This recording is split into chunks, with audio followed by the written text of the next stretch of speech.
So one of the little bits of fun that happened while I was globetrotting for work is that the washer and dryer ended up needing to be replaced. And the new models are front loads, which means they really ought to be up on pedestals. Otherwise you have to bend way over to get anything in or out of them. But the matching pedestals for a washer and dryer set are nuts. They're $500+ for a sheet metal box with a couple of posts in it and a drawer that doesn't work that well, frankly. So I am going to go ahead and whip up my own washer and dryer pedestal boxes. Now your mileage is going to vary here. My washer and dryer are in the basement, so appearance is not one of the criteria for this. Cheap and sturdy are the two things that I'm going here for.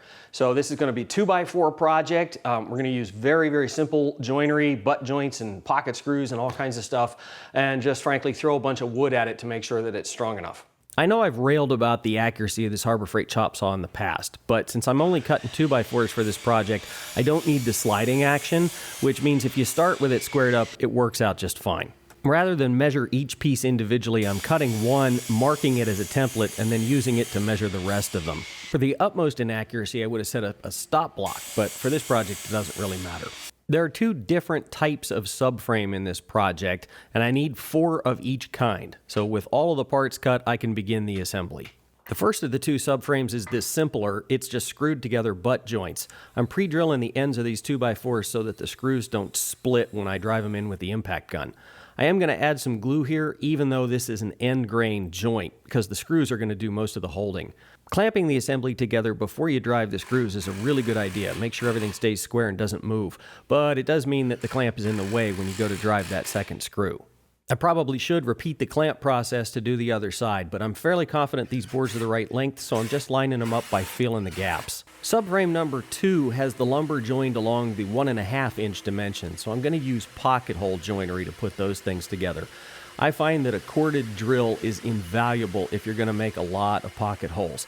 It goes a lot faster than trying to use a cordless for any time you're trying to batch some stuff out. And that, of course, is the beauty of pocket holes, is how quickly you can cut a lot of parts in a big hurry.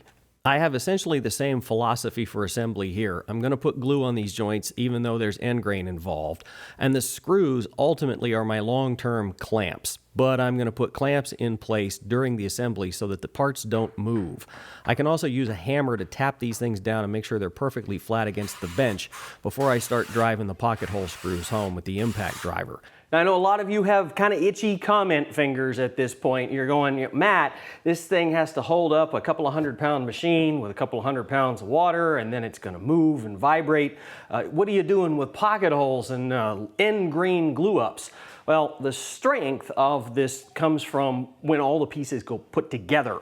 So one of these frames, which is screwed into the end grain here, is the front.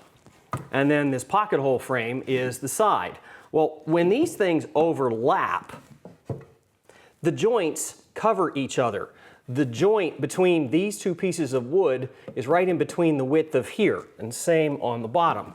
So when I glue and screw these two things together, I'll have an interlocked set where the post is the equivalent material of a 4x4, but all of the joinery that's in here is overlapped by a solid piece of wood. Just like I've been doing the whole time, I'm going to add glue to this entire structure, so it's not going anywhere. I'm going to make sure this is clamped securely in place before I insert any of the screws, because they're hard to move. Of course, it is pretty important that this whole thing comes out square, or it's not going to sit correctly on the basement floor. Putting one screw right in the middle of the post is enough to hold them together so that I can take the clamps off, get them out of the way so that I can once again pre-drill the ends of these 2x4s. I really don't want them to split when I drive these screws in, and with an impact, that's always a chance. Folks, that is bomb-proof. That is not going anywhere. I don't care what kind of washing machine you set on it. Now I just have to do it 7 more times. And after what seems like hours of listening to the impact gun, 2 frames. Technically, these things could be used as is. Both the washer and the dryer have feet on the corners, which would land right here where the 4x4 equivalent posts are. So it isn't technically necessary to put any plywood skins on these things because they are rock solid. However, they're going to look a whole lot better if you do put skins on them. And if you ever intend to put drawers inside of here, then you really need the sides to keep dust and lint and stuff from getting in there. So I'm going to go ahead and bust out the circ saw and the homemade plywood straight cutting jig and rough cut some parts to skin these things. Unfortunately, my plywood straight edge has got some pretty tall jaws on it, so I have to put 2 sheets of foam underneath the plywood in order to get the clamp to seat securely down on the top.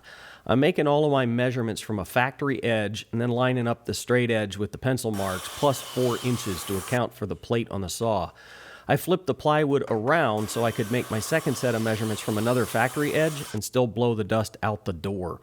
Glue and some brad nails are all that's going to hold this plywood on, but it's more than sufficient strength. Remember, you've got the weight of these machines pressing down on the plywood. There's no shear stress on it.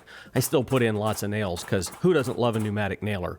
And rather than try and get the plywood exactly right, I just cut it a little oversized and flush trimmed it with a router. Well, folks, I am out of daylight and it is pouring rain out there, so I think I'm gonna quit right where I am. These things are completely serviceable as is, which is a good thing because the washer and dryer are coming at 8 a.m. tomorrow. Now, just the weird way my basement is laid out, the washer and dryer don't sit exactly right next to each other. So even once they're in place on top of these things, I'm still going to have access to the sides. And that's a good thing because the design calls for the sides to be 1/2 to 3/4 of an inch higher than the surface on which the washer and dryer sit. That locks the machines in place. Can't walk around due to vibration or whatever once the sides are in place. So I will have to cut those and install them, hands and knees in the basement once the washer and dryer are there, but so be it. And I also wanted to paint these things. We got white appliances, so I was gonna paint these white. Also, the laundry room is a damp environment, hopefully not wet, but damp, and so some sort of coat of protective goo on this wood is going to be a good thing. That, unfortunately, is going to have to wait a little bit longer than I'd really like. At some point, we're going to finish the basement, which will involve redoing the whole laundry setup. So whenever we get around to doing that, the washer dryer will have to come off of these things for plumbing and moving and whatever else, and I'll touch up any damage they've suffered and give them a good coat of paint at that point. Sorry about only half a project, but you know how it is, life happens, and hopefully this is enough to get you started if you need to build a set of these things for yourself, which I highly recommend you do, because this is one of those few woodworking projects where you really can save yourself a lot of money. Questions or comments, leave them down below. Don't forget about hitting that subscribe button while you're down there, and as always, YouTube, stay safe.